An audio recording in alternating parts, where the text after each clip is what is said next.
मदनी साहब, शुरुआत आपसे हम करेंगे।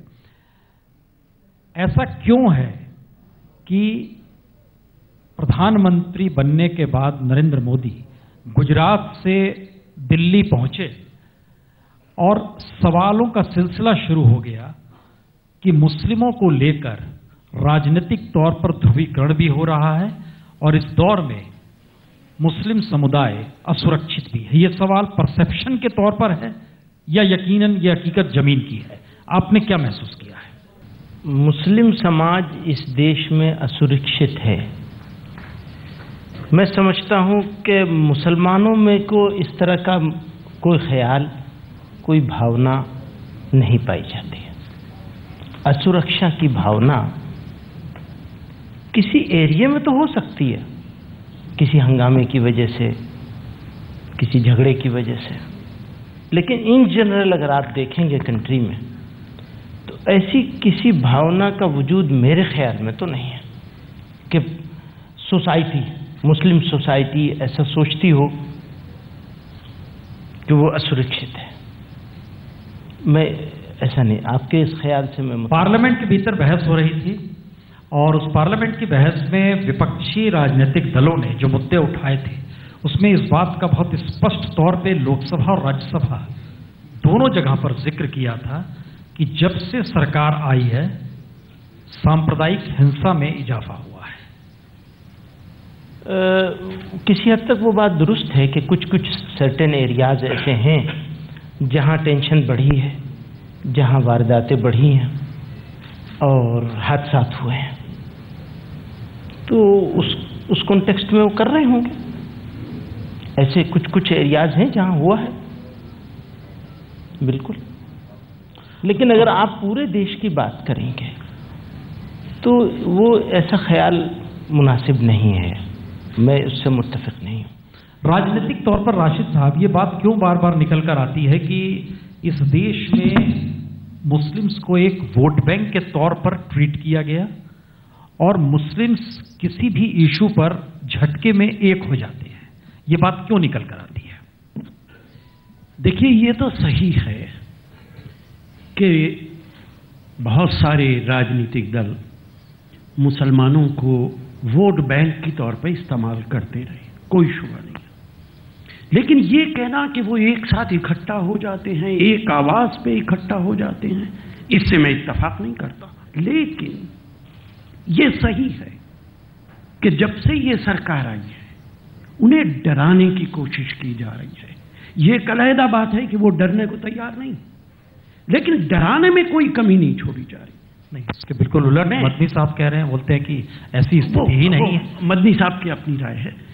देखिए, अभी एक टीवी चैनल पर भारतीय जनता पार्टी के एक पार्लियामेंट के मेंबर शेषाद्री जी मेरे बड़े दोस्त हैं और बहुत ही शालीनता के साथ बात करते हैं। मैं कहूँगा इसका जवाब वो भी देंगे। टीवी चैनल पे एक पार्लियामेंट का मेंबर वो लगातार इस तरीके से गुफ्तगू कर रहा है कि अगर एक आदमी मारा जाता है तो हम 100 आदमियों को मारेंगे, एक लड़की को उठाया जाता है तो हम 100 लड़कियों को उठाएंगे। ये कौन सी जबान है? क्या इस देश के अंदर कोई कानूनी व्यवस्था है कि नहीं है? हमने तो प्रधानमंत्री को यह देखा था कि वो लाल किले से बोल रहे थे कि मैं सांप्रदायिकता के खिलाफ हूं। क्यों प्रधानमंत्री खामोश है? क्यों नहीं प्रधानमंत्री ने कहा कि इस मुल्क के अंदर इस जबान की कोई गुंजाइश नहीं है? क्यों कानून खामोश है? तो कोशिश तो हो रही है कि उसे डराया जाए, लेकिन वो डरने को तैयार नहीं है। क्योंकि यहां पे अगर मैं ये भी मान लूं कि एक बहुत ताकतवर सरकार है तो 32% लोगों ने ही तो साथ दिया है। नहीं, इससे लाभ क्या है? अगर ये डराया आप जो कह रहे हो जी, इससे किसको लाभ है? इससे इसलिए लाभ है कि अगर हिंदू और मुसलमान की लड़ाई करा दी जाए तो जो चुनाव आ रहे हैं उस चुनाव के अंदर इकट्ठा करके धर्म के नाम पर और चुनाव जीता जाए। आज ही प्रधानमंत्री ने जापान के अंदर, मैंने उनकी तकरीर देखी, उन्होंने वहां की बादशाह को गीता भेंट की। बहुत अच्छी बात है, कौन इनकार करेगा इस बात से? आप गीता भेंट कीजिए, जिस मुल्क में जाएं वहां के तक गीता भेंट कीजिए।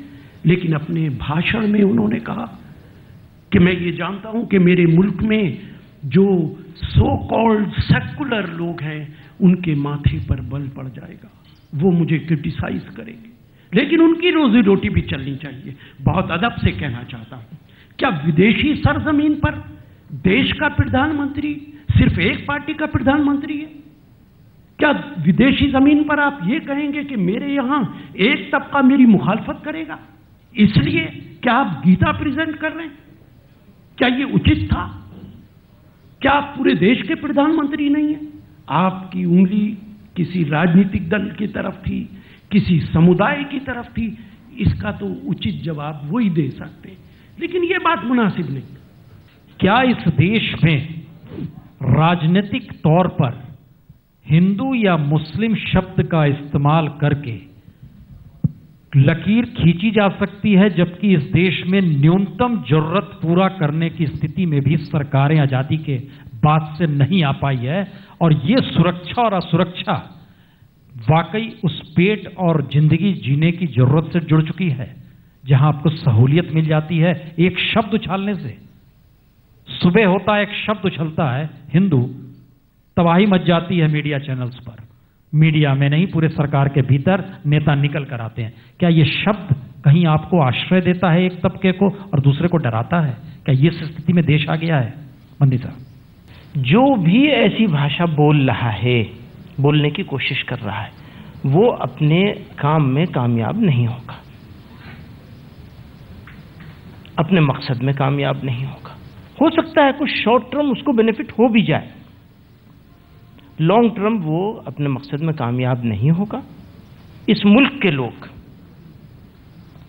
मैंने बहुत पहले एक बात कही थी, आज फिर दोहराता हूं उसे, इस मुल्क को किसी पॉलिटिकल पार्टी ने सेकुलर नहीं बनाया है। इस मुल्क की जनता ने इस मुल्क को सेकुलर बनाया है, बना के रखा है, और मुझे यकीन है कि बना रहेगा। इसको कोई तोड़ नहीं सकेगा। बुनियाद में यहाँ की बुनियाद में वो चीज है जिस चीज को कोई तोड़ नहीं सकता, चाहे कितने लोग निकल के आ जाएं और वो जाहिरी तौर पर कामयाब होते नजर भी आ जाए। इसकी बुनियाद को, जड़ों को खोद नहीं सकेंगे। अजीब है इसकी जड़ें। आप गांव में जाके देखिए ना अभी, तो मैं यही, इसलिए मुझे तो कोई डर नहीं है। पश्चिमी उत्तर प्रदेश में ताना बाना टूटते हुए हमने देखा है। मुजफ्फरनगर में जो कुछ हुआ, जिसके खेत होते थे वहां दूसरे कौम के लोग वहां पर मजदूरी करते थे और पीढ़ियों से करते थे, और एक दूसरे के नाम को लेकर भी कभी ये गुफ्तगू नहीं हो पाई। लेकिन ऐसा वक्त भी आया, चले गए, आशियाना खो दिया और चले गए दूर में, और अपने घर को दूर से देखकर तसल्ली पा रहे थे, जाने की हिम्मत नहीं थी। आप अध्यात्म की तरह हमें ले जाना चाह रहे हो। हम खाली एक चीज समझना चाह रहे हैं कि हिंदुस्तान की आजादी के बाद इस देश में राजनीतिक सत्ता इतनी मजबूत होती चली गई कि उसने जैसे चाहा वैसे परिभाषित किया। नेहरू की भी परिभाषा थी, एक इस दौर की परिभाषा है।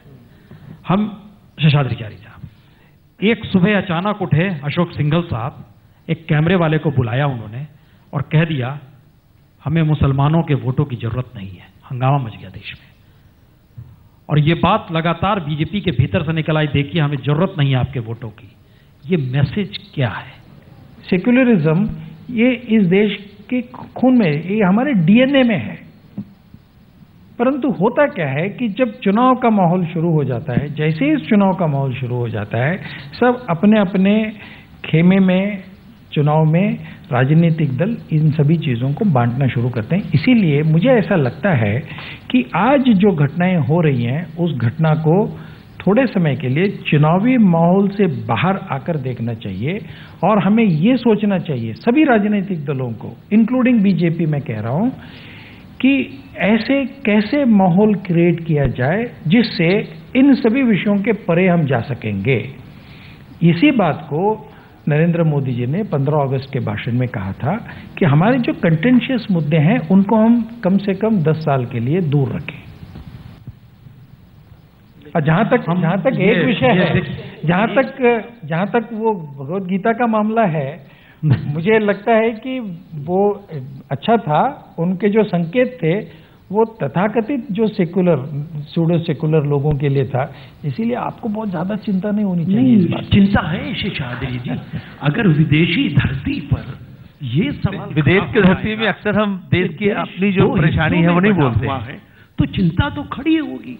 और मैं आपसे भी कहना चाहता हूं, अभी आपने कहा कि चुनाव के अंदर ये सब संभव है, तो शेषाद्री जी क्या आप ये कह रहे हैं कि जब चुनाव हो तो सांप्रदायिकता का खेल खेलते रहो और जब चुनाव ना हो तब सेकुलर बन जाओ? बिल्कुल ये कहता हूं कि इस प्रकार के सांप्रदायिक विषय नहीं होने चाहिए, इस प्रकार का वोट बैंक पॉलिटिक्स नहीं खेला जाना चाहिए। लेकिन शेषाद्रीचार्य जी, आप जिस बात का जिक्र कर रहे हैं, हमें लगता है कि देखिए हमारे साथ यहाँ बैठे हुए हैं पूर्व मुख्य चुनाव आयुक्त भी बैठे हुए हैं, हम उनसे एक कमेंट यहाँ पर चाहेंगे। माइक जरा देंगे, यहाँ माइक दीजिए यहाँ पर। क्या ये सवाल ये है कि अगर कोई पॉलिटिकल पार्टी सांप्रदायिकता को चुनावी प्रचार का आधार बनाता है तो चुनाव आयोग उस पर नकेल कस सकता है, और अगर कस सकता है तो फिर ये स्थिति क्यों आ गई है? देखिए, कानून में है कि इलेक्शन में कम्युनल और कास्ट अपील नहीं की जा सकती, कानून में है। मॉडल कोड में बड़ा क्लियरली है कि कम्युनिटी और कास्ट के नाम से वोट नहीं मांगा जा सकता, और हेट स्पीच नहीं की जा सकती, किसी कम्युनिटी को किसी दूसरे के खिलाफ भड़काया नहीं जा सकता। ये तो इलेक्टोरल ऑफेंसेस बड़े क्लियर हैं, और बाय एंड लार्ज इसकी पाबंदी होती है, और इलेक्शन कमीशन जरा से सस्पेशन पे भी नोटिस देती है। किसी पार्टी ने कह दिया कि जी मैं ब्राह्मण सभा को एड्रेस कर रहा हूँ, आप मुझे वोट दोगे तो हम जीत जाएंगे, उन्होंने फौरन नोटिस दिया, उन्होंने माफ़ी मांगी। तो इस कानून बहुत इसमें स्पष्ट है, और उसकी पालना कितनी सख्ती से होती है ये इसमें कभी कभी निर्भीत हो जाता है। फिर भी वो कौन सी स्पेस मिल जा रही है जिससे यही आधार बन गया है? नहीं, ये जो देखिए, इलेक्शन कमीशन तो पिक्चर में जब आता है, जब इलेक्शन अनाउंस हो जाता है, तब मॉडल कोड शुरू हो जाता है। लेकिन ये वातावरण, माहौल तो उससे बहुत पहले से बिल्डअप होने शुरू हो जाता है।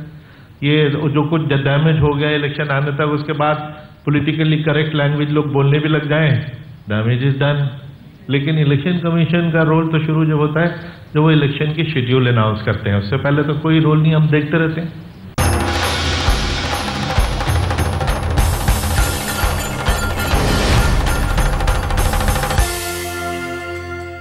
प्रधानमंत्री मोदी ने अपने पहले भाषण से लेकर आखिरी भाषण तक अभी तक बार बार इसका जिक्र किया है, मुसलमान को मुसलमान क्यों कहें? सभी देश के नागरिक हैं, सभी को एक बराबर हम ट्रीट करेंगे।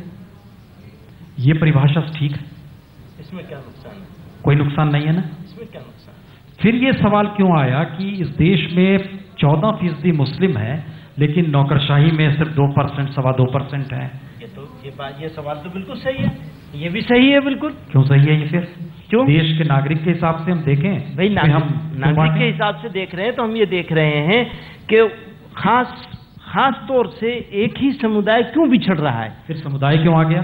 अगर एक सब बराबर देखा जा रहा है तो सब बराबर देखा जा रहा है, लेकिन ये देखा जा रहा है कि दूसरों की बनिस्बत बिछड़ गए, तो बिछड़ गए उनको बराबर में लाने से देश का भला होगा, नुकसान नहीं होगा कहीं से। देश का नुकसान कैसे हो जाए? कौन है वो? दूसरा कौन है? हाँ, दूसरा कौन? देश के सारे लोग मौका मिल रहा है और मुसलमानों को मौका नहीं मिल रहा है, तो उसको क्या कहा जाएगा? जनता ने उन्हें प्राइम मिनिस्टर बनाया, वो कह रहे हैं मैं अब समान दृष्टि से सबको देखूंगा। अच्छी बात है, हम वेलकम करते हैं इसको, इसमें क्या प्रॉब्लम है? तो कोई आपत्ति नहीं है कि अगर किसी को टिकट नहीं दिया जाता है? नहीं, ये एक अलग बात है। किसी को कोई रिप्रेजेंटेशन नहीं होगा, ये सब बराबर है, ये एक अलग बात है, ये बिल्कुल अलग बात है। वो कहते हैं हम सबके लिए बराबर हैं और सबको एक निगाह से देखना चाहते हैं, हम उसको वेलकम करते हैं। आज लव जिहाद, मैंने कभी ये नाम ही नहीं सुना। मीडिया के लोग, जब आपका जर्नलिस्ट मेरे पास आया और उसने कहा इस पे टिप्पणी दीजिए, पहले तो मेरी समझ में ही नहीं आया कि लव जिहाद है क्या। 2-3 दिन तक जब टीवी पे देखा तब लव जिहाद का मतलब समझ में आया, तो दिमाग में बड़ा सवाल खड़ा हुआ कि भारतीय जनता पार्टी के 3 प्रवक्ता हैं मुसलमान, MJ अकबर, नकवी साहब, शाहनवाज, तीनों ने दूसरे समाज में शादी की। दूसरे लोगों के लिए कोई और कानून है, पार्टी के नेताओं के लिए कुछ और कानून है, उनके लिए लव जिहाद का कोई मतलब नहीं। एक गरीब आदमी अगर लव जिहाद, उसके लिए लव जिहाद खड़ा हो जाता है। इस देश के अंदर कानून है, कानून की हक। लव और जिहाद दोनों एक साथ जा नहीं सकता। देखिए, अगर कोई कानून तोड़ता है वो हिंदू है या मुसलमान है, कानून अपना काम करेगा। कानून आप पूरे एक समाज के खिलाफ लव जिहाद का नारा लगा रहे हैं। अरे जो गलती कर रहा है वो हिंदू है या मुसलमान है, किसी लड़की को धोखा दे रहा है, सख्त कार्रवाई करो। नहीं, आपका एतराज लव से है या जिहाद से है? मेरा तो आपने तो दोनों के खिलाफ कर रखा है। मेरा तो न लव से है न जिहाद से। नहीं, लव से तो नहीं है। जिहाद का मतलब है कि नहीं, जो एक शास्त्री जी फ्यूजन हो जाए। लव को लेकर जो धर्म युद्ध छेड़े हैं ना संघ परिवार, उसके खिलाफ है ये। जिहाद का मतलब सिर्फ धर्म के लिए जिहाद नहीं होता, बुराई के लिए जद्दोजहद से जिहाद बना। जद्दोजहद का मतलब है कि जो बुराई के खिलाफ जद्दोजहद करे वो जिहाद कर रहा है। अब हम यहाँ बैठे जो आपके खिलाफ बोल रहे हैं, ये भी एक जिहाद है शेषाद्री जी। नहीं, इसमें शेषाद्रीचारी जी, नहीं, एक बात, कॉन्स्टिट्यूशनल गवर्नमेंट कमजोर पड़ जाती है जैसे ही हिंदू शब्द इस दौर में आ रहा है, लव जिहाद शब्द आ रहा है। विश्व हिंदू परिषद के लोग रांची में निकलते हैं, कानून हाथ में ले लेते हैं। मैं न जिहाद का एक्सपर्ट हूँ न लव का एक्सपर्ट हूँ। आप मुझे कृपा करके छोड़ दीजिए। हमको लगता है कि आखिर में इकबाल को दोहराई दें, मजहब नहीं सिखाता आपस में बैर रखना। हिंदी है हम वतन के, हिंदुस्तान हमारा। बहुत बहुत शुक्रिया आप सभी का, बहुत